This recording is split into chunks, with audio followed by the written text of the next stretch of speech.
The sun had just begun to dip behind the trees when Clara rounded the bend in the dirt path, her boots kicking up little clouds of dust. The evening air was warm, heavy with the scent of summer wheat and fresh earth. In one hand she carried a small woven basket, lined with a cloth and filled with 2 thick slices of homemade bread, still warm, still smelling of her mother's wood-fired oven.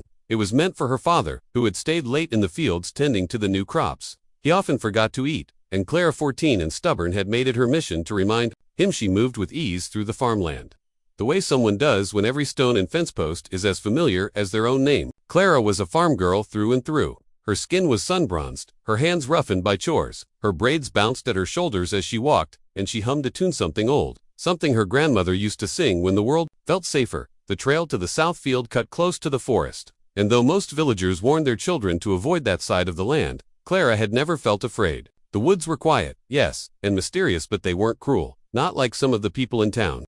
Clara found peace in the shade of those trees. She often imagined what lay beyond them, where the maps ended and wildness still ruled. Today, the quiet was different. She paused near the edge of the tree line, where the light began to dim and the air felt cooler. Something was watching her. She felt it, not in the way that made your heart leap in fear, but in the way that made you aware. Her eyes scanned the thickets, the low brush, the crooked tree roots. Nothing moved. Then she saw him. A boy no older than herself, maybe younger, stood half hidden behind a wide oak tree. He was barefoot, shirt torn, and his skin was the deep bronze of someone born under the open sky. His eyes locked on hers, wide and cautious. He looked like a creature the forest had raised, wild, silent, alert. Clara didn't move. Neither did he. She took in the sharpness of his cheekbones, the way his ribs pressed through his thin chest, and the way his gaze flicked toward her basket. Her fingers tightened around the handle. He was hungry, and more than that, he was scared. Clara knew. The rumors, everyone did. The townspeople spoke in whispers of hostiles in the woods, of danger, theft, attacks. They didn't use the word people when they spoke of the native tribes that lived beyond the borders of their land. They used words like threat, enemy, and problem. But Clara didn't see a threat in front of her. She saw a boy with dirt on his face and hunger in his eyes. She reached slowly into the basket, pulled out a warm slice of bread, and took one step closer to the tree line. The boy flinched. She stopped, held the bread out. "Here," she said, her voice soft but steady. "You can have it." For a moment, he didn't move. Then, faster than she expected, he darted forward, snatched the bread from her hand, and scrambled back behind the tree. He didn't speak. He didn't nod. He simply vanished, swallowed by the forest as if he'd never been there at all. Clara stood there for a long while, holding the now lighter basket, feeling the warmth of the empty space where the bread had been. She didn't tell anyone what had happened that evening. Not her father, who ate the remaining slice without question. Not her mother, who would have demanded answers and issued warnings. Not the neighbors, who already looked at the woods with too much suspicion. But that night, as she lay in bed listening to the wind rustle the cornfields, she couldn't stop thinking about him. The boy in the woods, the way he'd looked at her, not just with hunger, but with disbelief. As if no one had ever handed him anything without expecting something in return. She didn't know it yet, but that single piece of bread had set something in motion, something far bigger than herself, bigger than her village, and maybe even bigger than the quiet line between survival and trust. It all began with that bread. Would you like?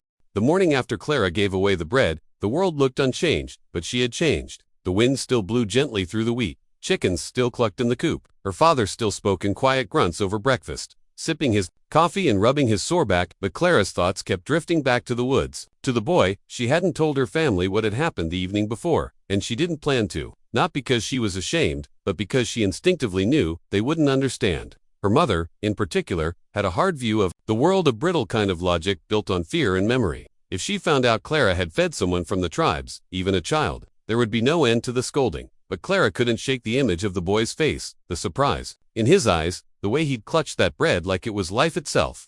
She wanted to see him again, not just out of curiosity, but out of something deeper. A sense that the moment they shared wasn't supposed to be the end. So the next day, Clara tucked another slice of bread into a cloth and set off for the same trail, pretending again to deliver something to her father. She walked with a faster step this time, scanning the tree line as she approached the forest's edge. The air felt cooler there, like the woods held its own breath. She stopped near the same spot as before and set the bread down on a flat rock, just inside the shadows of the trees. Then, she stepped back. She didn't call out. She didn't linger. She just walked away. The next day, she came again. This time the bread was gone. No footprints, no markings, just the rock, bare and silent. She left another piece. On the fourth day, something had changed. The bread was gone again, but in its place was a single feather long black and white, and tied with a thin strand of leather. Clara picked it up, turning it over in her hands. It was smooth and warm from the sun. She didn't know what it meant, but somehow, it felt like a message. That evening, when she returned with bread once more, she didn't just leave it on the rock. She waited for a long time. Nothing happened. The wind rustled the leaves. A squirrel darted up a tree. The light shifted to golden as the sun dropped lower. Then he appeared. He stepped out from behind a tree slowly, this time not darting or frightened, but still cautious. His eyes flicked to her hands, then to her face. "I brought more," Clara said quietly, lifting the cloth. "It's fresh." The boy approached, inch by inch. He didn't snatch the bread this time. He took it gently, with both hands, then sat down cross-legged on the forest floor a few feet away. He didn't speak at first.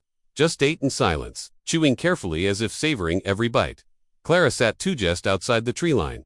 She didn't try to force conversation, but after a few minutes, he looked up. "Tokoda," he said. Clara blinked. "Is that your name?" He nodded. She smiled. "I'm Clara." There was a pause, but then he repeated it. "Clara." It wasn't fluent communication. They didn't share many words, but that moment, the quiet, the sharing of names, the soft presence of one another was a beginning. For the next week, they met like that. Clara brought bread, sometimes with honey or dried berries. Tokoda brought small tokens in return: a smooth river stone, a carved stick, once even a rabbit's foot. They exchanged simple words. Laughed, once, when a bird swooped low and startled them both. The forest became a sacred space between two worlds that were never meant to meet. What Clara didn't know was that she was being watched, not by her parents, not by the village, but by others, eyes hidden in the brush. Guardians in the woods. Tokoda's people had noticed the girl with the long braids and the soft voice. They had seen her feed the chief's son, and while they did not yet trust her, they no longer saw her as a threat. Every visit Clara made, every piece of bread she shared, planted something in the soil of old suspicion, a seed that would soon grow roots. But peace is never born in silence. It is forged, moment by moment, between the brave and the kind, and Clara, whether she knew it or not, was becoming both.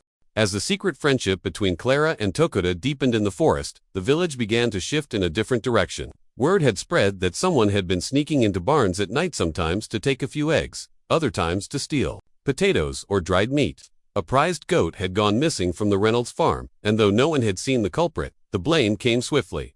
"It's the natives," Mr. Reynolds had said one Sunday after church, his voice loud and bitter. "I told y'all, they've been lurking again. Can't trust the woods. Can't trust what's in 'em." Other villagers nodded. Fear was an easy fire to light, and someone like Reynolds was all too eager to strike the match.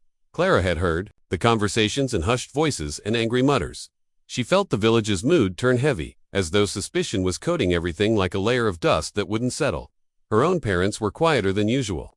Her mother checked the locks on their doors twice at night, and her father started keeping his rifle by the front door against in case. She wanted to speak up, to say something, but how could she explain what she knew? That not everyone in the woods was dangerous. That the boy she met wasn't a threat, but a child, just like her. She knew they wouldn't believe her, and worse, she feared they might try to hurt Tokoda or his family if they found out, so she stayed silent. But silence carries its own burden. Every time someone in the village talked about savages or stealing devils, Clara's stomach twisted. She wanted to scream that Tokoda had never taken anything from her ex, at maybe a little of her fear, and a lot of her loneliness. One afternoon, her father returned from the field with a furrowed brow. "Found tracks by the riverbank," he muttered, rinsing his hands at the basin. "Small ones, bare feet, not animal." Clara froze. Her mother glanced over. Could have been one of the kids from town. "Too far out," her father said. "I don't like it."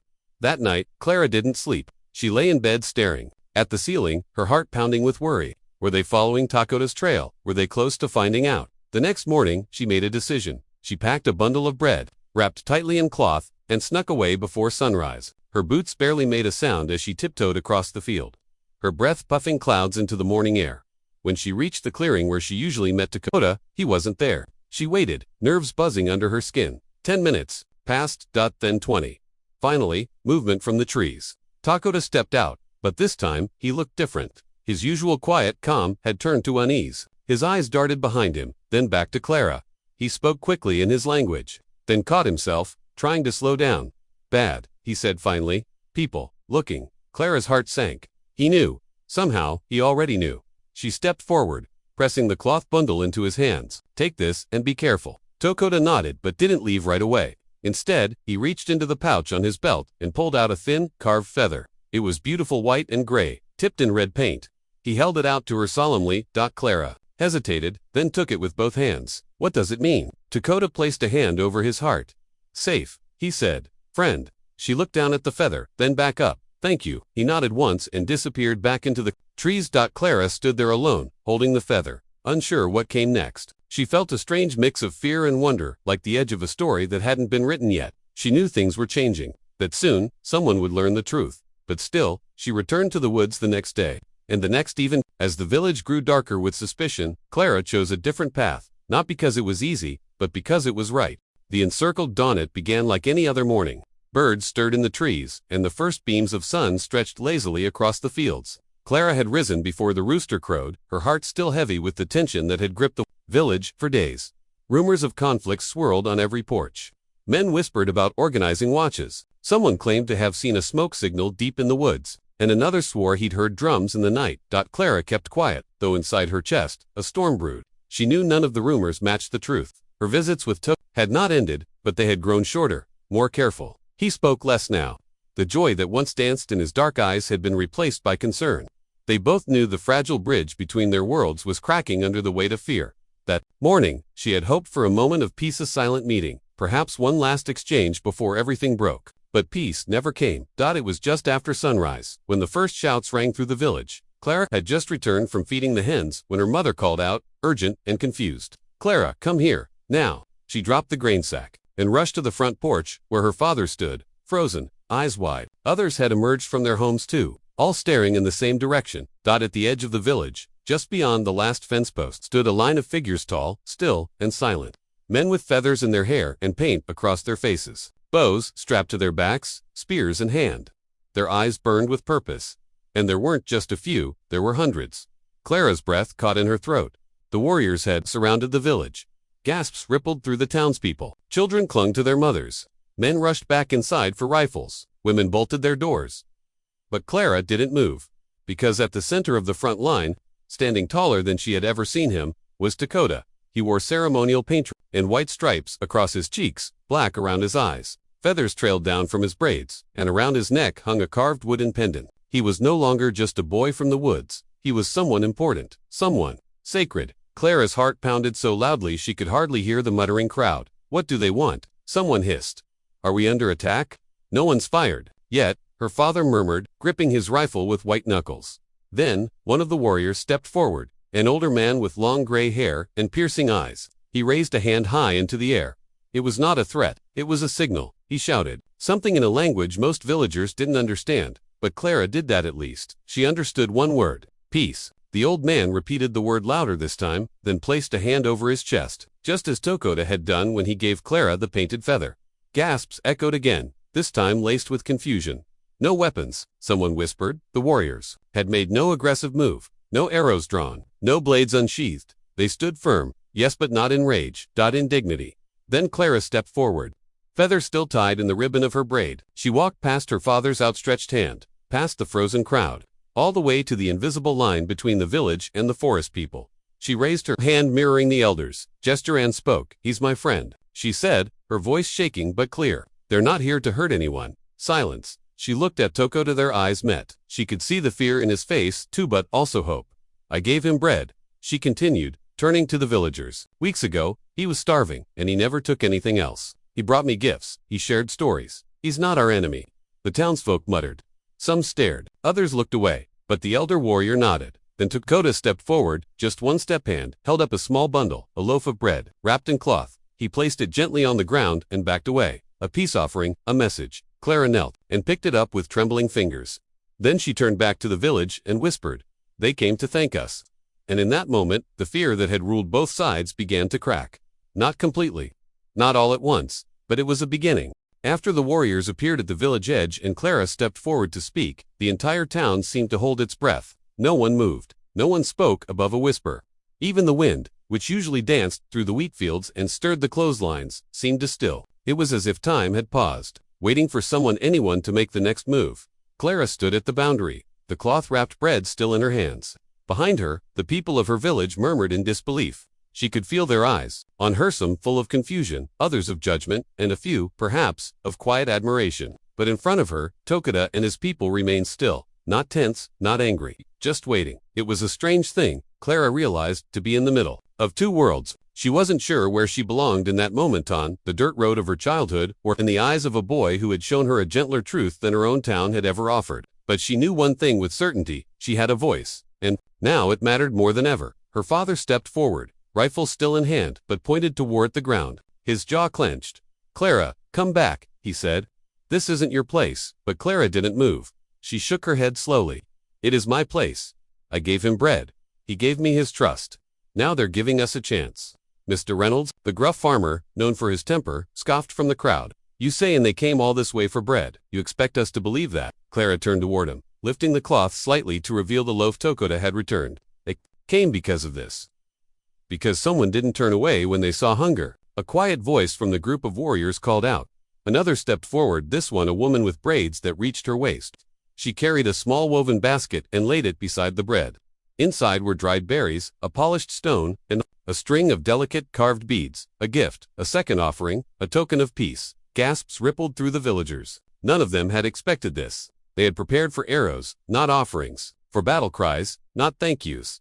And then, as if the village had been holding its breath all along, something changed. Mrs. Elkins, the schoolteacher, stepped forward. From the crowd, her hands trembling. "I remember those beads," she whispered. "My grandmother said the tribes used to trade them, said they were sacred, given only to those they honored." She stepped beside Clara Dot, and then another man. One of the younger blacksmith apprentices lowered his hammer belt and stepped forward too. He looked at Tokoda, nodded once, then turned back to his own people. "Maybe it's time we listen," he said. The elder from Tokoda's side raised his hand again, this time slower, gentler. He reached into his pouch and drew out something, wrapped in buckskin. With care, he opened it and revealed a bundle of dried herbs and a carved figure of a bird. He placed it at Clara's feet. Then, with a calm voice, he said something in his language. Tokoda translated. "He says this is their peace spirit. It brings calm after storms." Clara looked down at the carved bird. Its wings were outstretched. As if mid-flight, she could almost feel its weight, not just in her hands, but in her heart. This wasn't a display. It wasn't theater. This was real. A message. A chance. Her father stepped forward again, rifle still down, now hanging from his side. "Why now?" he asked, not to Clara, but to Tokoda. "Why come here, like this?" Tokoda stepped toward him, meeting his eyes. "Because you are scared, and we are tired." And the girl, he nodded toward Clara, "showed us something different." Her father looked at Clara, and in that moment, she saw it. Not full agreement, not total understanding, but softening. A question where there had once only been judgment. He nodded, once, and slowly slung the rifle behind his back. And that was all the others needed. One by one, villagers stepped forward, placing small things at the boundary: loaves of bread, fresh apples, even a jar of honey. The warriors remained still, but one by one, their posture shifted. Weapons were lowered. Hands relaxed. Clara stepped aside, her work done for now. And as she did, the feather Tokoda had given her slipped loose from her braid and landed on the ground between the two groups. No one stepped on it. It remained there, untouched, like a line of trust that neither side dared to cross for the wrong reason. And in that moment, peace did not come from speeches or leaders. It came from one girl, one loaf of bread, and one act of quiet courage. Voices around the fire. The sun was now fully above the horizon. And where there had once been tension and the threat of war, something remarkable was unfolding. The warriors did not leave, nor did the villagers retreat. Instead, something entirely unplanned began to happen. By mid-morning, both sides remained at the edge of the village, watching, waiting, unsure how to proceed but unwilling to turn away. Clara had taken a seat on the stone ledge outside her home, the carved bird and the feather laid beside her. Her mother had brought her a cup of tea but said nothing, her eyes flickering back and forth between the villagers and the native people, like she was watching a new language being written. Then someone, no one could remember exactly who. A fire in the village square. It started small, like the first idea of a bridge. A few logs, a spark, a cautious flame. Someone else brought kindling, then benches, then bread. By noon, a circle had formed. On one side sat the townspeople, guarded and unsure but curious. On the other side, Tokoda and his people, still wearing their ceremonial feathers, sat with the grace of those who have nothing left to fear. Tokoda sat across from Clara, his eyes softer now. The nervous boy she had met in the woods was still there, somewhere. But now he was also something more: an ambassador, a symbol of survival, and a reminder that the world was far more complicated than good guys and bad guys. The village elder, a man named Reverend Tilsby, stepped into the circle next. He was a tall man with silver hair and a worn Bible always tucked beneath his arm. Normally, his words were reserved for sermons and scripture. But that day, he held his hat in his hands and his voice was low. "Seems like we've all made a lot of assumptions," he said. "Maybe it's time to replace fear with understanding." He looked directly at Tokoda's elder. then nodded once. The native man nodded back. A woman from the village brought out stew. A man brought blankets. Then a girl, no older than Clara, tiptoed across the circle and offered a cup of tea to one of the warriors. The warrior accepted with a smile, revealing, for the first time, the warmth behind his war paint.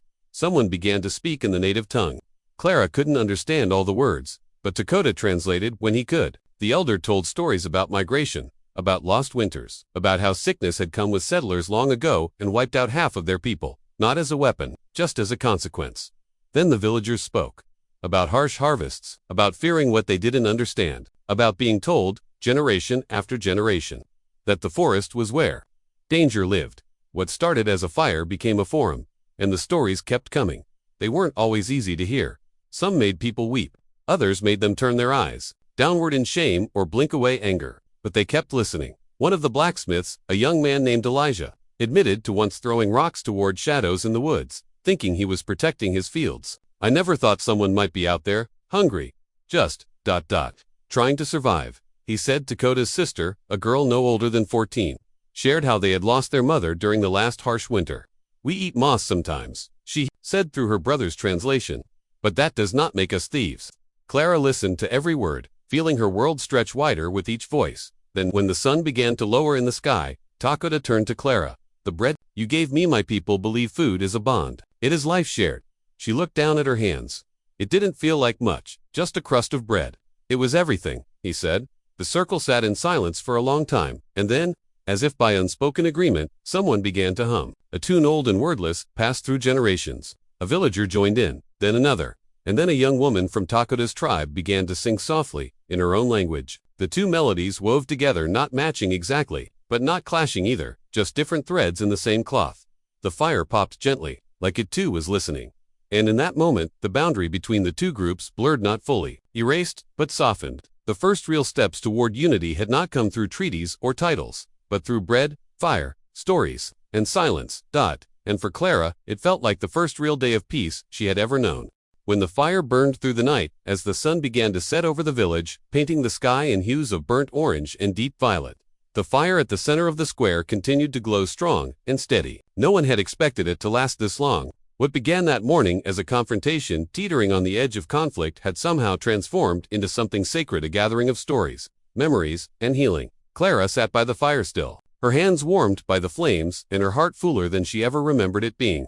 All around her, people who just that morning had viewed each other with suspicion were now passing ladles of stew, breaking bread together, or simply sitting in thoughtful silence. But peace is never simple. Even in the calm, there were moments of discomfort, of hesitation, of inherited wounds not easily soothed. Around dusk, a young boy from the village Matthew, the blacksmith's son, stood and addressed the group, his voice shaking. My grandfather was killed in the woods years ago, he said. They blamed it on the tribes, said it was a hunting party that mistook him for a threat. I grew up hating every story I heard about the people out there. He looked toward the warriors. But today, I watched your children play. I saw your hands tremble when you offered gifts. I don't know what to believe anymore. No one interrupted, not even the boy's father. And when Matthew sat back, down, a native woman beside him placed her hand gently on his shoulder. Clara realized then that truth wasn't always clean or easy. Sometimes it was layered, messy, and made of two sides that never fully agreed but could still choose peace. Night settled in, and still, no one left. Families brought out blankets and lanterns. Children, exhausted from the tension and emotion of the day, fell asleep in laps or on folded coats. Dakota's tribe brought out drums, not for war, but for song. Their rhythms were slow and reverent, the kind that reminded everyone of the heartbeat of the land. Reverend Tilsby offered to share a prayer. He didn't name any one god, but instead spoke words of gratitude for this fragile chance at harmony.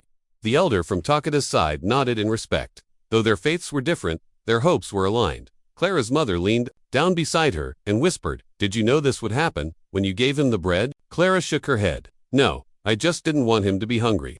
Her mother's eyes softened, and she reached out, brushing Clara's hair behind her ear. Sometimes it only takes one small act of kindness to turn an entire tide. A small breeze rolled through the square then, lifting the ashes from the fire just slightly, carrying the scent of smoke, earth, and roasted corn. The sound of quiet laughter from both villagers and warriors mingled in the air. It didn't feel like history. It felt like healing. Later, Dakota sat beside Clara, wrapping himself in a blanket patterned with symbols of his people. "We never sit like this," he said, voice low. "Not with your kind, not in the open. Do you want to?" Clara asked.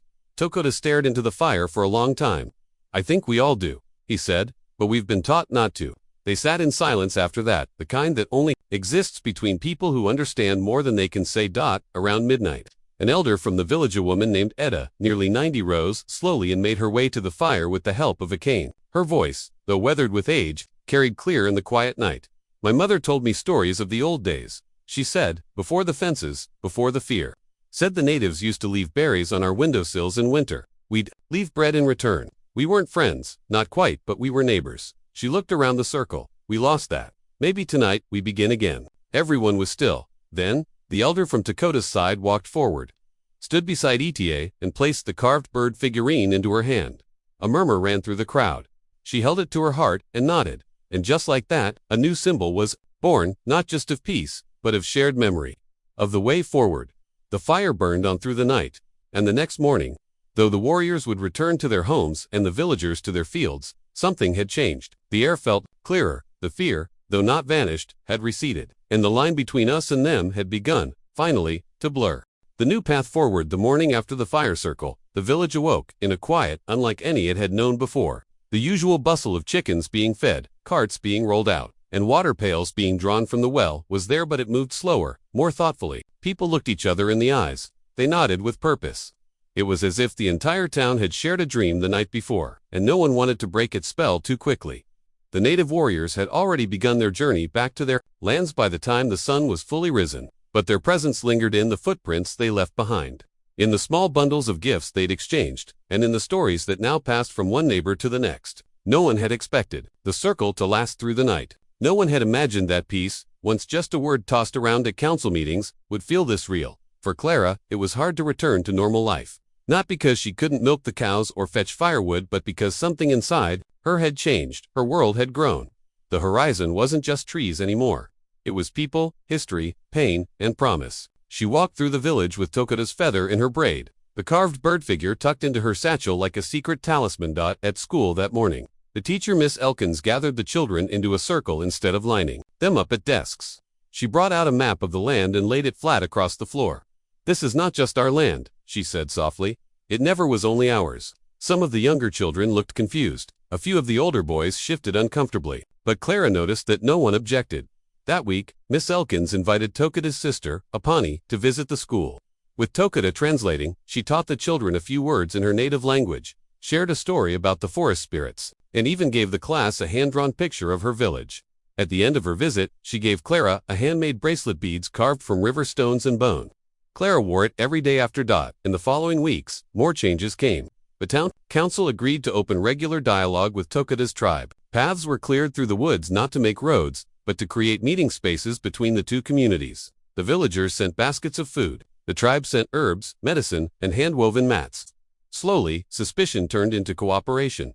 Even the fields seemed to respond. The summer brought a better harvest than anyone had predicted. The rain came exactly when it was needed, and the pests stayed away. Some called it coincidence. Others, like Reverend Tilsby, called it a blessing. "I believe," he said during one Sunday service, "that grace follows humility, and we have been humbled by kindness." But not everything was easy. There were still moments of hesitation. An elder farmer once refused to shake a tribal leader's hand, and rumors still flickered among some of the older townsfolk who clung to old fears. But those moments, Clara noticed, were fewer and less loud. The anger didn't hold the same power it once had.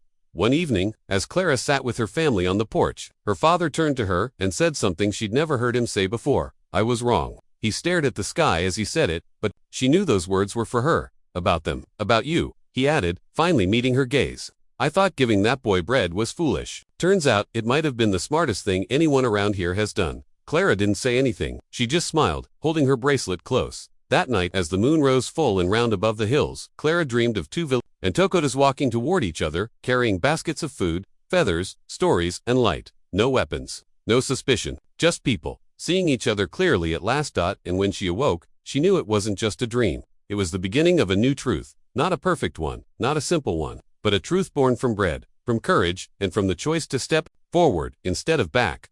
One girl, one loaf, one world made better.